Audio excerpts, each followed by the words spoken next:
Thank you and welcome back to BullyProof, the Upstander movement. Hi, my name is Michael Turner and I am your international anti-bullying ambassador. Today, and this is episode 3. I want to remind you, episode 3, I'm excited. That's 3 whole episodes that we have completed, or we will be completing after today. But today is, a real serious topic. And as you know, this is a movement. It's an anti-bullying movement. And I just always want to remind people, no matter what you do, the best way you can join this movement is by sharing my voice, sharing my guest's voice, sharing just everything we're doing. Share, tell.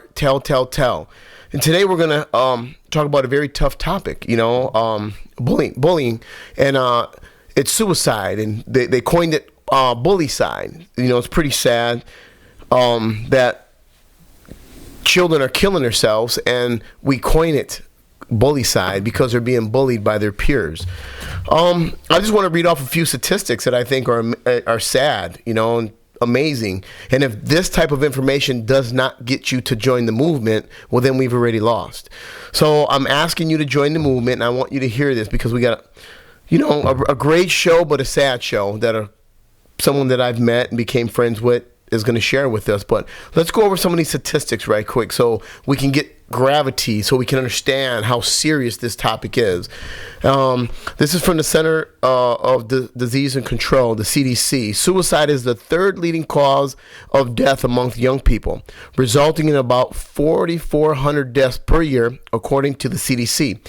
For every suicide among young people, there are at least 100 suicide attempts. Over 14% of high school students have considered suicide, and almost 7% have attempted it.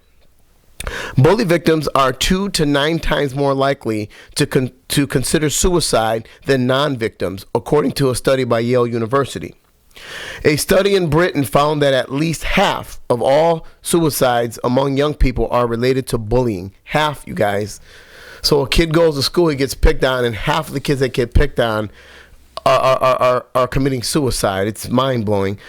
10 to 14-year-old girls may be at even higher risk for suicide, according to the study above. According to the statistics reported by ABC News, nearly 30% of students are either bullied or victims of bullying, and 160,000 kids stay home from school each day because they fear their bully. And it's mind-blowing that we don't think we have a problem and a crisis going on. And without further ado, I wanna introduce a new friend of mine by the name of Carlos Hernandez.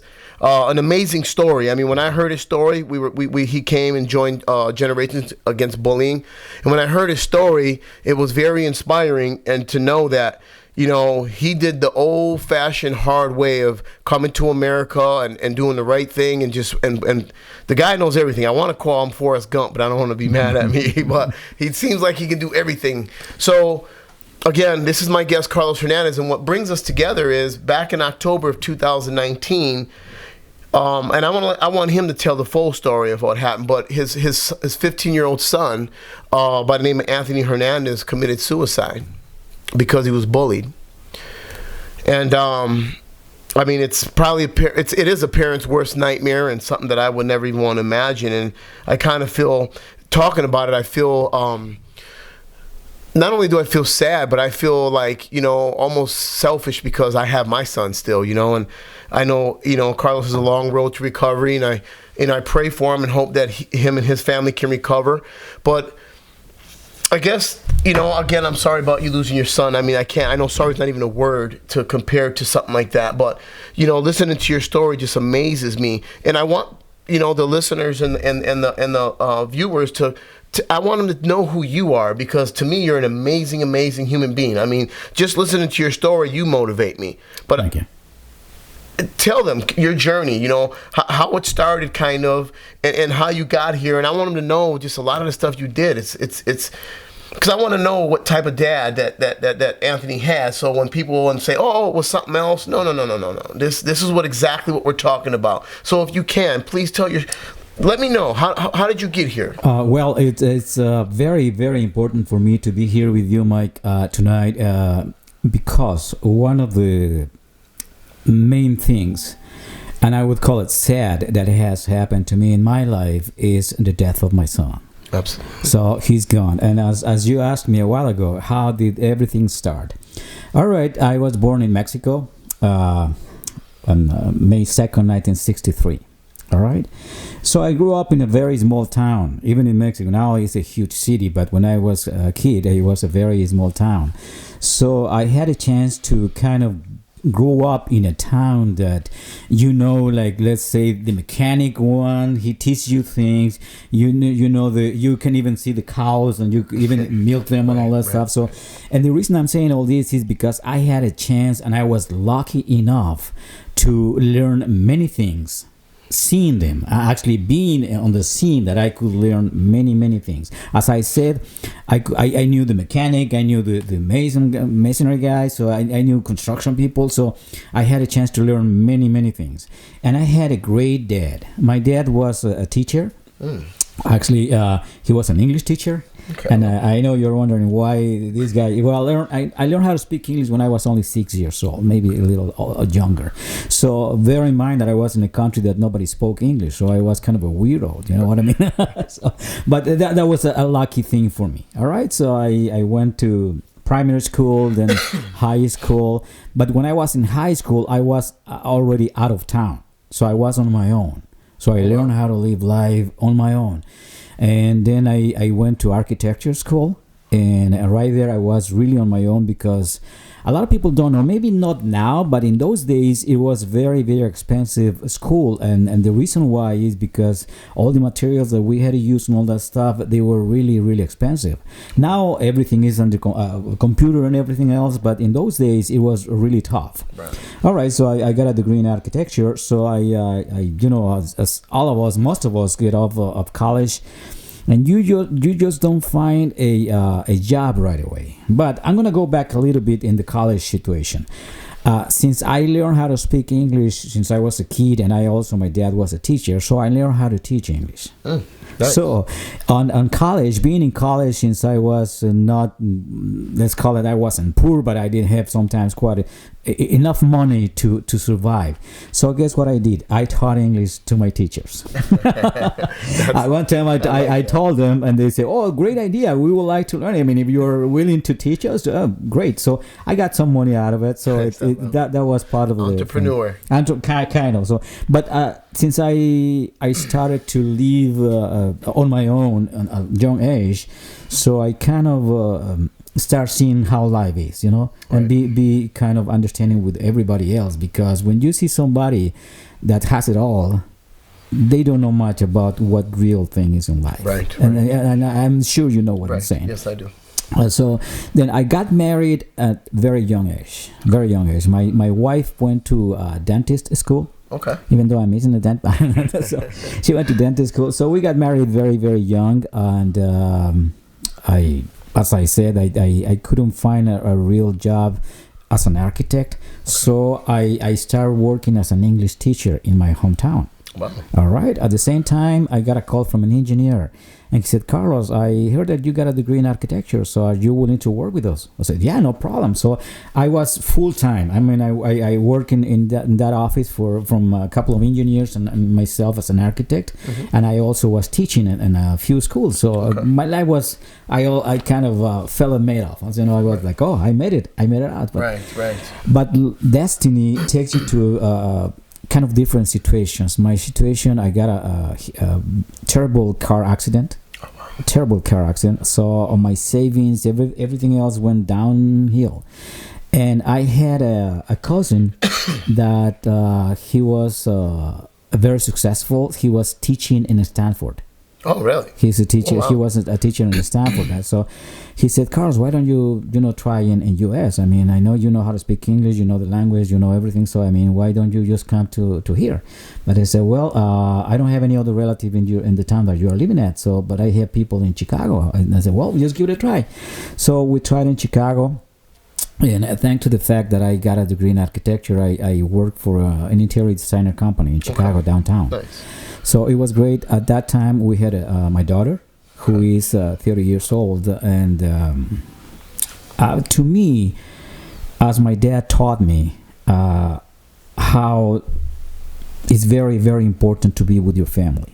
Right. And your kids, as I believe in God. All right. So my dad always told me, Carlos, our kids are the only gift straight from God's hand.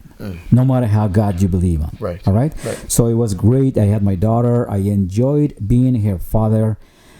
Then he was 15 years old when I got a news from my wife. Wow.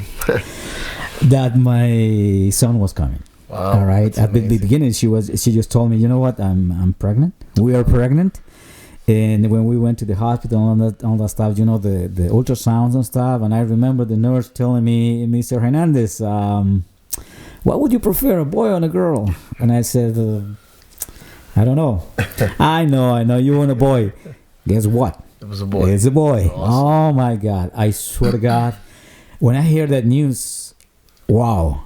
Your first boy after 15 years. After 15 years. And I remember I used to, I still work once in a while for an architect, a friend of mine. Now he retired already, but he's more my friend than my boss.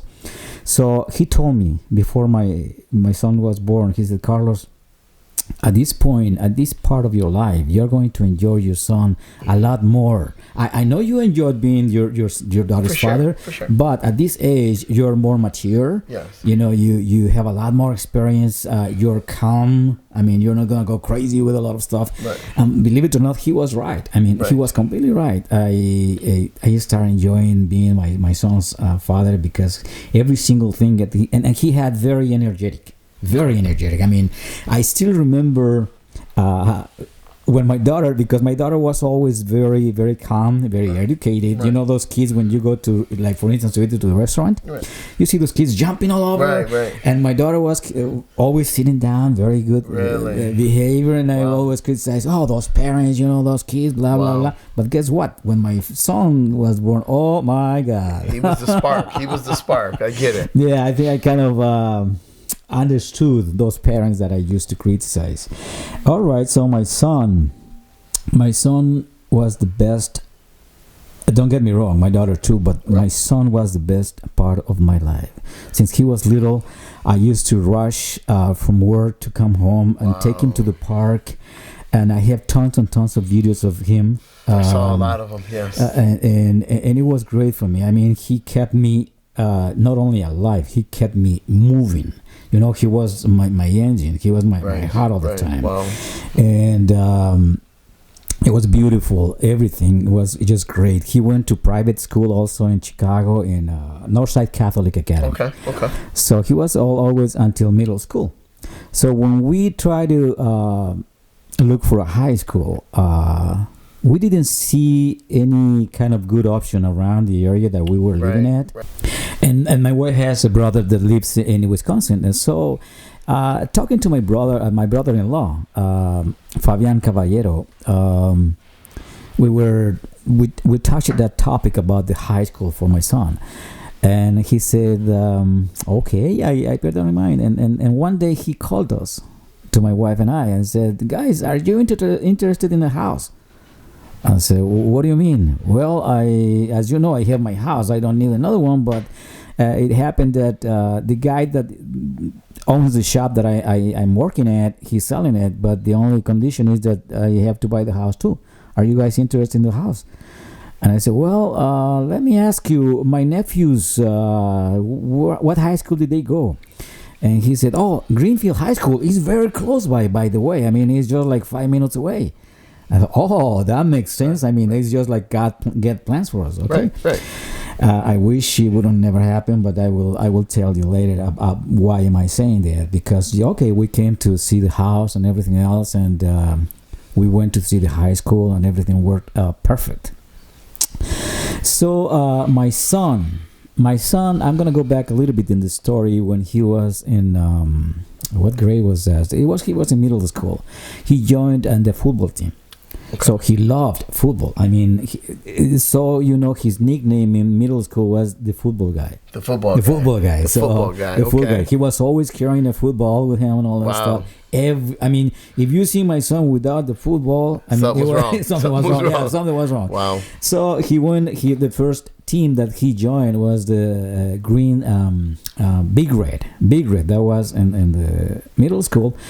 So he loved the football so much. But one day, my daughter and her husband, they own a soccer league. All right, wow. A soccer league. And one day, my son and I went to visit them where they were having all those soccer tournaments games, and exactly, stuff? tournaments and stuff. So we saw a team that was practicing just very close by, and my son says, "Oh, look, Dad, look!" So I went and talked to the coaches. I said, "Hey guys, can I have some information about your team? You know, oh, really? You have a kid?" And I say, "Yeah, he's 13 years old." Wow. Is he around? Oh, yeah, he's right here. So they made a test to him, and he joined the team right away. Wow. He joined the team right away. A walk on. Yes. Right there. Showing him what he has, exactly. and he got right on. Nice. Right on. So the name of the team, Dolphins. Dolphins. Okay. Dolphins. So it was great. All right, he played 1 year in that team, and they end up in winning the, how do you call it, the state-wise? The championship. State championship. Okay. And then they went to the nationals in Florida, and they came back in second place. Wow. So he was really proud. I have all videos and stuff. It was so funny because I love videotape. It's been my hobby since I remember, like 30 or 40 years ago, since I had the first camera in my hands as my hobby. So as you know, in construction we have I do construction, so I had a couple of 10-foot step ladders. Yes. So I put 2 step ladders, and the top I put a little piece of plywood, so I had the camera in there, so I could film everything, and I have every single game that my son played on a video, and I edited and all that stuff. So I send them to the team. So we kind of had a great relationship. I mean, a big relationship. Wow. They even called me the first place dad. So the first place dad. So yeah, I believe that 100%. It was great. So he really loved football. So when we moved on 2018, and it was like August, something around that area, and he had to move first because he was joining the football team in Greenfield High School. Right. Oh, okay. The regular, right. Okay. He had to come first. So he won that. He came in second place in national in Chicago. Wow. But in here, he the first thing that he was looking for was the football team. Right. He really loved football, or the football. So he moved in here first and all that stuff. So. In that football team that he joined in Chicago, the Dolphins, I had to be with him. I had to leave my job about 2 p.m. I only had a chance to work like from 8 to 2. And let me tell you why. Because the field was really far away from my house. So in order for me to take him to the practice that was every day at 5 p.m., I had to leave my job. That sometimes was really far. So you were like the football dad, the soccer dad. Exactly. Yes. Every game I was there, every practice, every day for about a year. So my son and I were close. I mean, like big time. Right. We were buddies. I mean, obviously we always know that there's a lot of respect between each other and all that stuff. But we knew each other. I mean, like big time. I remember one time when he was playing for Big Red. Okay. I was waiting for him, sitting down in my car, and he came and got into the vehicle, and he said, "Dad, do you see that kid?" And I said, "Why?" Well, I tackled him, and I don't understand. He said, "Why don't you just go back to your country and jump the wall back?" I said, Really? Oh my God! So what was it? Dad? What was that? I mean, I'm an American. I was born here. I was born in Evanston. So what did he mean with it? I swear to God, my son couldn't understand that part. Right, he didn't even have a clue because he's from here, and this guy's saying something, and he don't even know what he's even talking about. Yeah, so that was a racial slur. Is what he's trying to do. Exactly. So that was the first time that kind of noticed that kind of. I don't know how to call it because it was not even in my mind at all because I thought that everything was fun. I mean, they are playing football, they are having fun and all that stuff. So that was the first time. When he was in Dolphins, never ever happened any of those things. So you're saying that when the racial slur was put out to him about going back to where we came from, was that in Greenfield? No, it was in Chicago. When he was in middle school. Big Red. Big Red, the football team. The football team. The first football team that he was. In Dolphins, in Dolphins, even though he was the only Hispanic white guy, everybody else was white, but they were great friends. I mean, it was like a huge family. It was like a huge family. So we moved into Greenfield. You moved to Greenfield, Wisconsin from Chicago, Illinois. From Chicago, Illinois. Okay. Now, my wife has a job here. My son has a high school, but I had to go back and forth every single day to Chicago because my job was. So an hour and a half drive. Exactly. I had a lot of driving. 3 hours a day for sure, even more because of the rush hour. Yeah, exactly. So in the morning, I always drove my kid to the high school. Okay. Every single morning, I prepare. We took a breakfast first, and then we drive to the school every single day.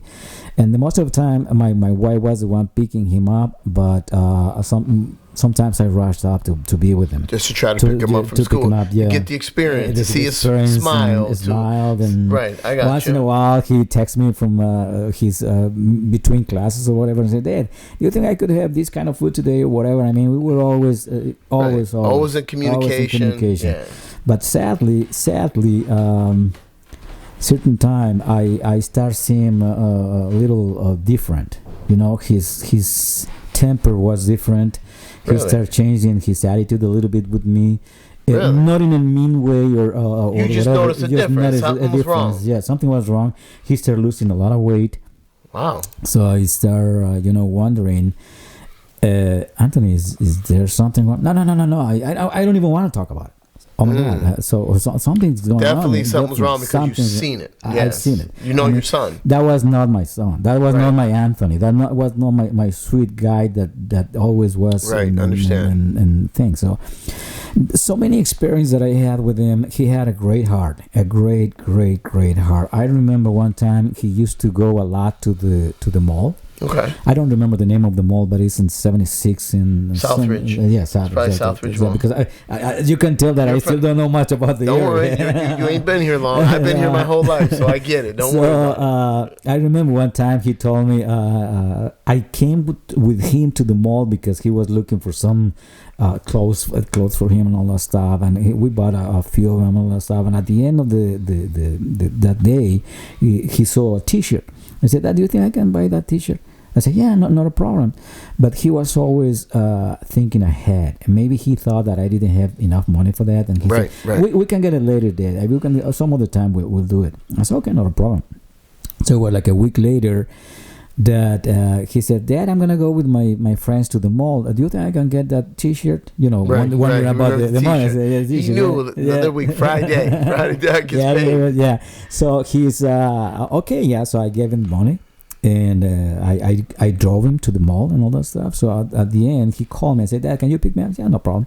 So I came to pick him up. So we started driving and all that stuff. And I didn't see any T-shirt. So I said, I thought you were going to buy a T-shirt. Dad, one of my friends needed some money, and I think the T-shirt can wait. I said, wow. Oh my God! So so he's very selfless. Very exactly. Yes. He was always thinking about the other kids and all that stuff, and he didn't like kind of arguments. He didn't like bad conversation and stuff. Sometimes if you kind of refer to certain people like talking about the color or whatever, he was like, hey, what are you talking about? So that was how my son. So it sounded like he was very conscious, very aware, and just, like you said, somebody was talking about color. Didn't matter what color. No. He just knew it wasn't right, and he didn't want that around him. Exactly. It was not the one time he really surprised me, and I'm gonna tell you, I felt even a little silly in a way, and I'm gonna tell you the story. It was a Saturday. I still remember. I don't remember what I was doing at home, but he came close to me and said, Dad, can I borrow $20? I said, yeah, not a problem. Right. Here is the money. And he said, but I need a ride, Dad. Oh, yeah, no problem. Are you going to go to the mall? No. I have to tell you. A couple of my friends are home alone, and their parents went to a trip, and they told me that they don't have anything to eat. Wow. And I thought to myself, seriously? Yeah. So I told him, hey, what about if we just swing by a fast food thing and we bring the food? That I thought about it, but I wouldn't like to make them feel bad. Right. You know, I wouldn't like to make Right. them feel like, I'm just gonna, if it's the truth, if it's not true, I mean, I just want to help them, and if it's not the truth, it is not on me. I mean, I just want to cooperate with whatever. Absolutely. So on my way, I remember I was driving and I was thinking to myself, there you go, you're gonna bring cash to a couple of girls that you don't even know that you. But I thought to myself, I just look at my son and I thought, you know what, I trust him. I trust him. Right. And when he asked me for the ride, he said, Dad, and you can see that I'm telling you the truth. So yeah, when we went, blah blah, blah, everything was the truth. I mean, he was again right. being selfless, wanting to help. Somebody was hungry. He said, "I want to borrow." He didn't say, "Give me." I want to borrow because he wanted to make sure you got your money back. To help. I respect that. At 15, how old is he at this point? 15 years old. Wow. It was really amazing. But at the same time, I started, try to wondering what was going on with him because all these changes. Right. When those things happened, it was when he was in a good mood and stuff. But so this is before you knew that he was being bullied. Okay. Kind of in between, because I knew when all those changes start on him on his behavior. Right.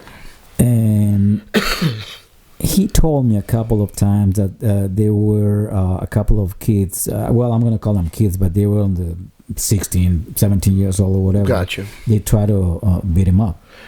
So I just want to just make clear so everyone understands. So basically, would you consider, obviously you were his father, so those were warning signs, weight loss, attitude changing. Attitude more than anything. More than attitude changing. Yeah. So I just want you guys to know that, like, as we're talking, that we are talking about things that Carlos noticed his son changing, because obviously we all know our children. So just simply a change in attitude, the weight loss, exactly, stuff like that. But I apologize for interrupting, but go ahead. No, that's fine. Actually, it's good because we try to exchange ideas how to go through this. But the sad part for me is his changes. Sometimes he was not the sweet mellow guy that he used to be with me. Okay. And I remember one time I found a how do you call those vaping things? A vape. A vape. A vape. A so vape. I thought, what is this, Anthony? And he explained to me. He said, Dad, I haven't done it, to tell you the truth. Why do you have it then? Right. And he said, well, I don't have an answer for that, Dad. I said, well, listen, I wouldn't like you to do that. Okay. I'm not mad at you. I'm not upset or anything. I'm just kind of worried that this is. Right. I know that this is bad for you, and I wouldn't like you to do it. I know I can be just like a regular dad and say, no, don't throw it away and all that stuff. But try to be understanding. But I know sooner or later you're gonna do it, maybe without me seeing it or whatever. But I mean, I try to teach you the way my dad taught me. Absolutely powerful. Just with words and. Understanding, caring, love. Yeah, totally get it. That was huge. Exactly. So I and to tell you the truth, I don't remember have ever been mad at him at all. Wow. Never. Even when he was because we had a tough situation when he changed his temper and all that stuff. Okay. He was pretty. So he was very irritable. That was another symptom. Very irritable. Exactly. So when did you notice? Like after you'd seen these changes, what did it do? I mean, at what point did you confront him, and at what point did you find out like this was a bullying situation that was going on? All right. Yes. I remember one time we were driving. And we had the habit of putting our cell phones in the dashboard in a little piece of plastic that goes on the dashboard.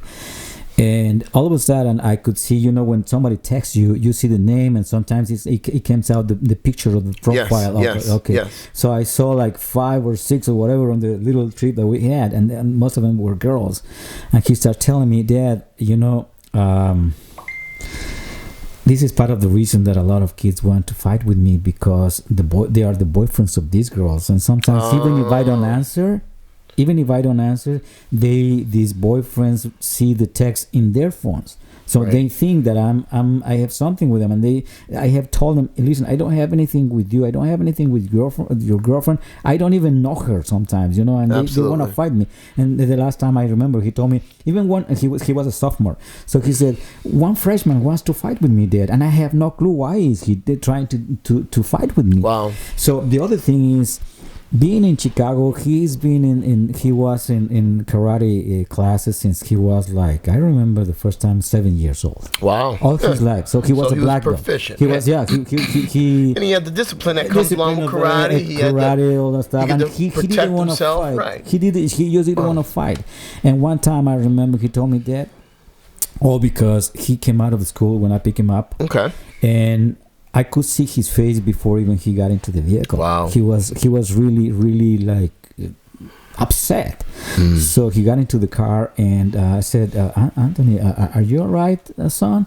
And he beat the dashboard like really bad. I said, really? Really bad. So that was his first actual where it exploded. He was tired. He had enough. He was enough. And said, Dad, I can't take this anymore. He was crying. Dad, I cannot take it anymore. I mean, okay. We've been you've been with me on the meetings with the counselor. We've been with the principal, and nobody does anything about it. They're trying to beat me up, and I don't know what to do. They don't believe me. Okay. I heard counselor and principal. Let's back up here. Okay, so obviously it's already out before this happens, before he explodes. So we knew that you knew he was being bullied. Yeah. So you took him to the principal. At least was the first place to go. Yes. Then obviously you took him to counseling or something like that. Let me. I'm gonna go back a little bit of how did all that happen. So, I had a couple of complaints from the principal and from the counselors before all this happens. I remember one time they called me and they told me, Mr. Hernandez, we have to talk to you about Anthony because there was a fight on the bathrooms and he was filming and we don't allow that. Wow. I said, oh, okay. So can I talk to my son? So right there, I remember I was even driving, but I always answer a call from the school because you never know when it's going to be an emergency. Yes. So I talked to my son. I said, son, are you aware of that? I said, yeah, Dad, I'm sorry. I'm sorry I did that and all that stuff. So all these little issues start coming up, start popping up. I get it. Stuff. These are all things that Anthony wouldn't do. The kid that you raised, the guy that that was funny, loved helping people. These are the little things that were different, that in behavior, attitude, the things that he would do that he normally wouldn't do. He's starting to do these things. And you think, and I'm asking because I know you don't know, but do you think at this point, after him being bullied all the time, he might have been just trying to fit in, maybe to stop the bullying possibly at this point? No. What happened is this.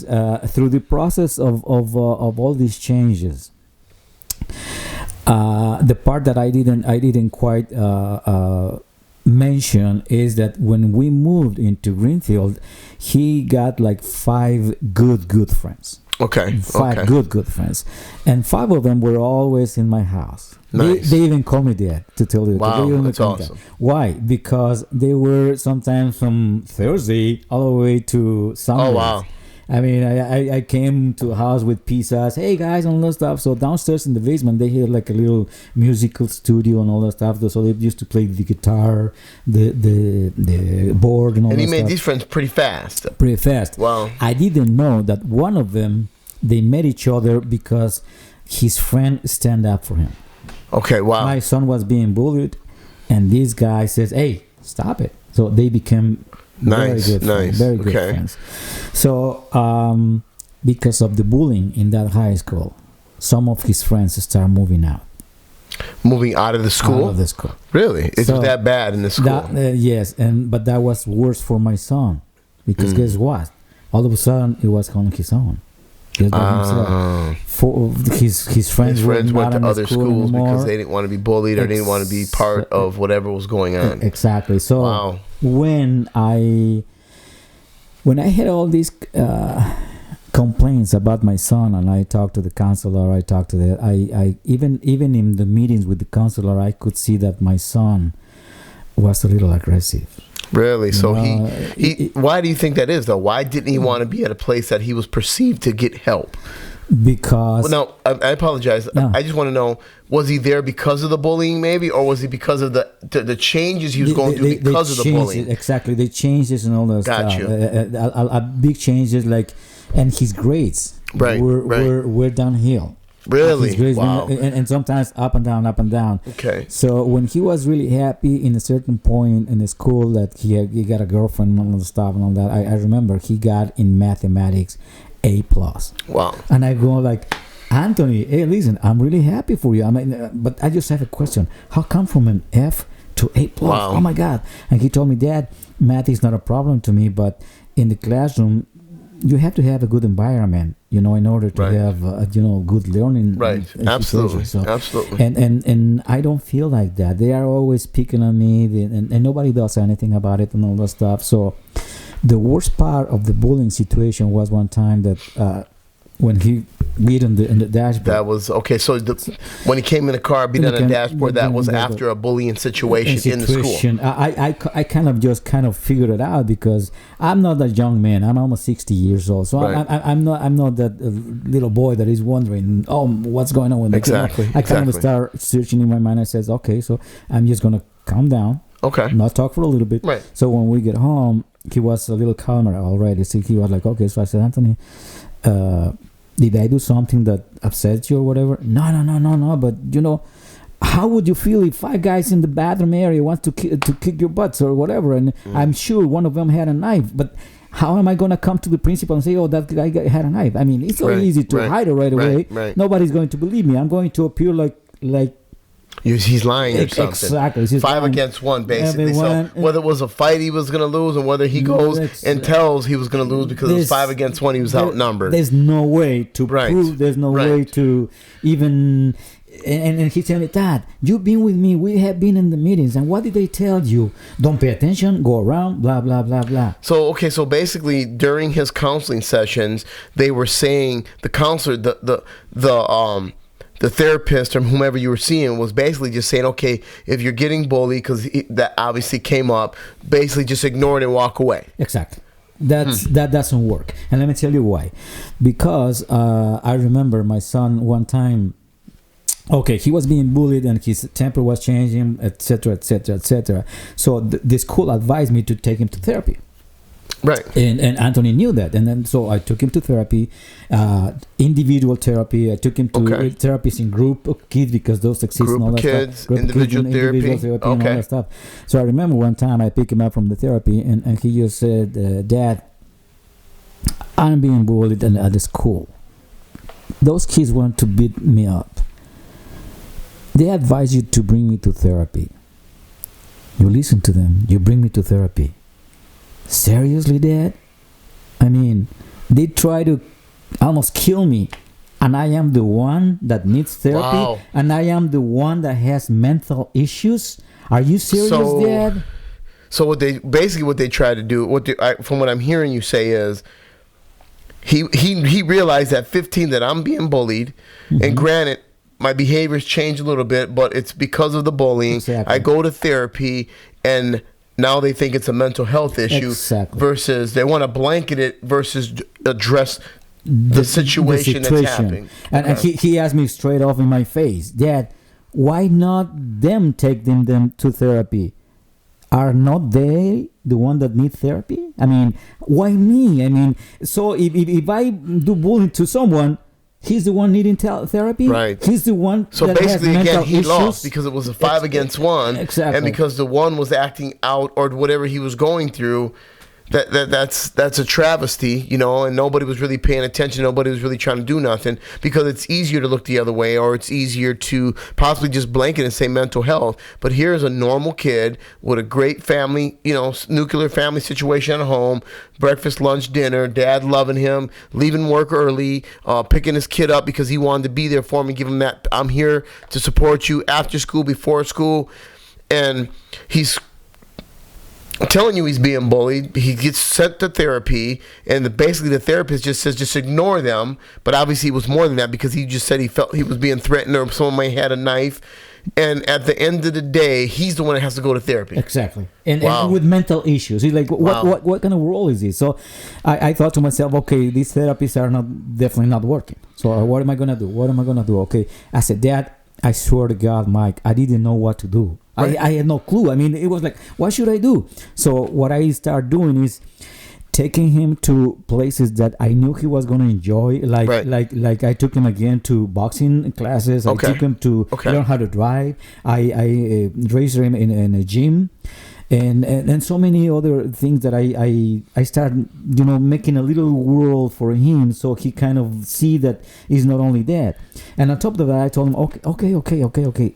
You know what? I don't care if you don't go to high school. I don't care if you don't go to school, period.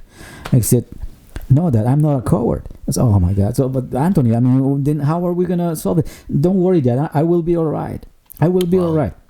So one time, I'm involved in limousines in Chicago. So one time I was teaching him how to drive, as you can see the picture. Yes. I was teaching him how to drive. So I told him, hey, Anthony, how about, it was a Friday, and I told him, Anthony, how about if tomorrow I'm going to be driving a Hummer? Would you like to have the... Absolutely. At the end of the job, we go and I let you drive it. Yeah, that's not a problem. Right. And but it was Saturday, October 12th, 2019. He was sleeping downstairs, and I came downstairs and hey, Anthony, it's time to go. He said, Dad, I don't feel quite right. I mean, can we do this some other time? I said, yeah, not a problem. Now, was this day a fairly normal day up to this point before you went? Because he was excited at first. He was excited first, and then he changed his mind. Really? He changed his mind. So, was there any texting or anything you might have found later after the fact? I'm trying to figure out what may have made him change his mind. The police has the cell phone. I just been giving them sometimes. Pretty soon I will come to them and say, hey, if you don't find anything, I mean, just I need to come back. Right. But what happened is I went to work. I rushed up to come back. So I called my wife and says, how's Anthony doing? He's doing fine. And so when I came from Chicago, I asked my wife, how's Anthony doing? Oh, he's doing fine. He just went downstairs just like 15 minutes ago. We just ate dinner, but he's doing fine. And I said, oh, I'm gonna go downstairs and invite him for a movie or something. Right. I came downstairs. I found it was an awful scene.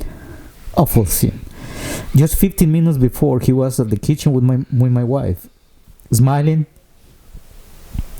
and I just don't have words to describe it. What did we do? We called 911 right away. A bunch of paramedics came, police, everything. You know how it is. So when the police came, they told me, Mr. Hernandez, can we see Anthony's phone? So I thought the first thing you do is just call the phone, right, to see what it is. It was right there in front of us, and when it rang, it says, "Best dad ever." And until now, I have no words to describe how awful that day was. And even the police, when he saw Best dad, he got a tear on his face. Wow. Because it was something else. It was not that easy for me. And since then, I've been thinking, and the nightmare goes on and on and on. So 2 days after my son passed away, the kids, his friends from the school, they did a balloon release. Right. They did a balloon release, and I came to the balloon release, and after all balloons were gone and stuff, there was a little wall, like about 4 feet high. So I went on top of it and I talked to the kids. There were like about 150 kids, and I started. You wouldn't believe their faces when I mentioned the word bullying. I told them, kids, I'm pretty sure a lot of you knew my son, and everybody smiled when I said you knew my son because he was a very popular kid. But kids, we have to stop this bullying. And they were like, wow, yeah. Really? So they all recognized that there was a problem? There was a problem. There was a big problem. So it's frightening. I mean, it's really scary. So when after I talked to them like about 15 minutes with them about the bullying and everything else, I came down from that little wall that I was standing up.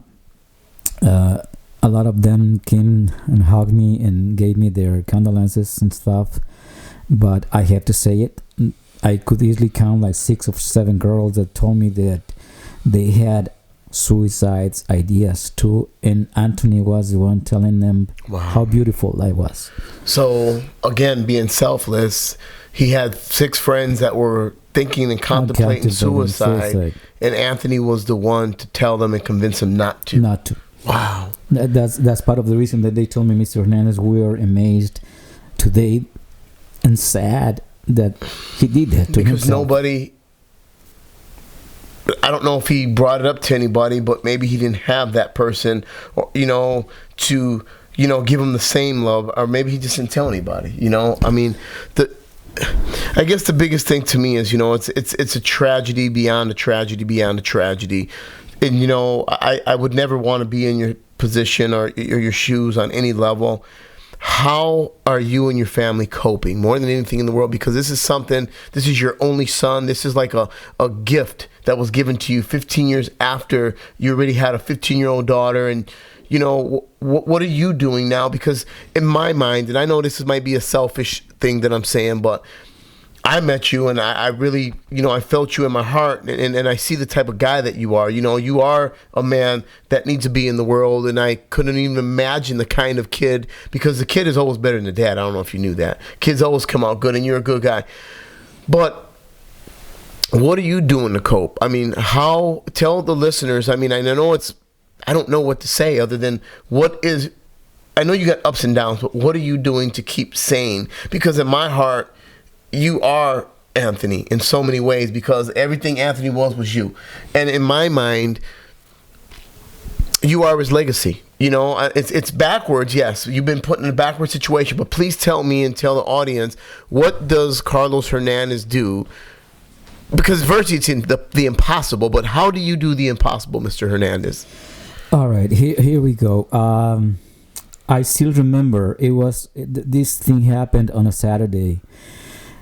That night I could hardly sleep, and when I woke up that Sunday morning, is the worst morning I could ever imagine that I could have been on.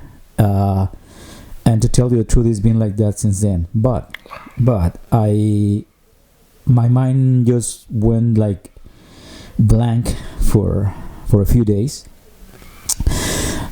But I always kept those words from the girls telling me that they had same bad ideas about suicide. And Anthony's friends. Anthony's friends, yes.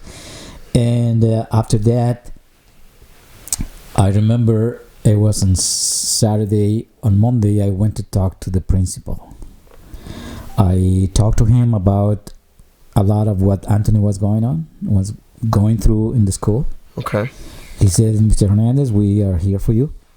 Paul, I don't remember his last name, but he says, yes, we're here for you, so whatever you need. And I told him, I would like to talk to the whole students and to the whole parents and the whole thing. I wasn't prepared to do that, so that's part of the reason that I never went back in that situation. Okay. But I received, and I still do, text in my cell phone, sometimes from kids that I have no clue how did they find my number. Okay.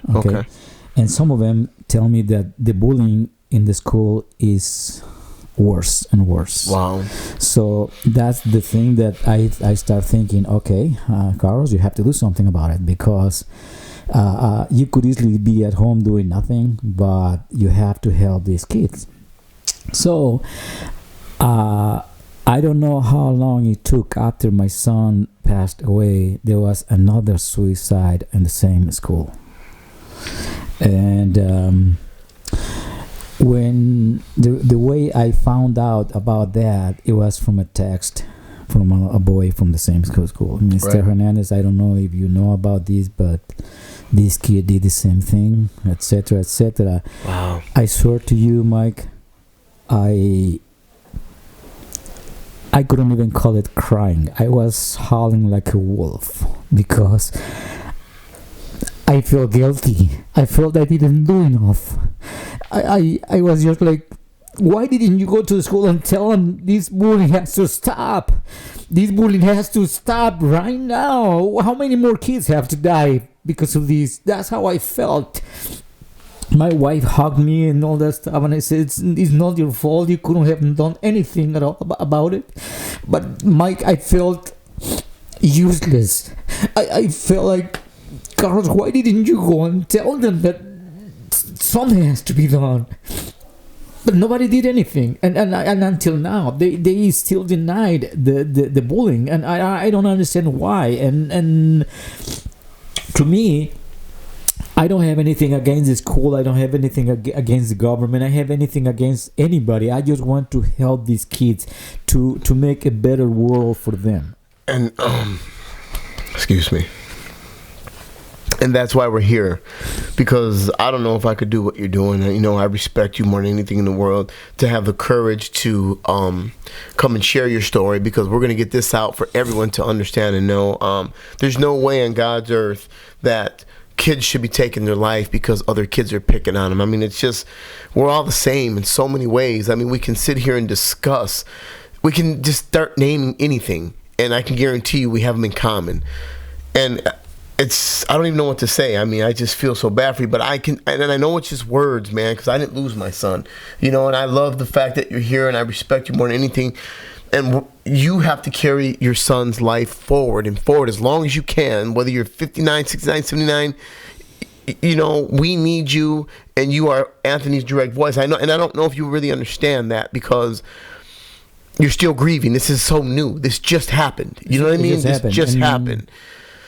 So all I can tell you kids is, at the end of the day, if you didn't learn anything, let me tell you something that me and Mr. Hernandez do know, is we've been on earth a lot longer than you have. We have something called wisdom. And all I know is you don't even have a clue about life yet, more or less death. And whatever you're going through, I know it might seem hopeless and there's nobody listening, but it's a very small part of your life. I promise you're going to get past high school. You're going to get past junior high school. You're going to get past grade school.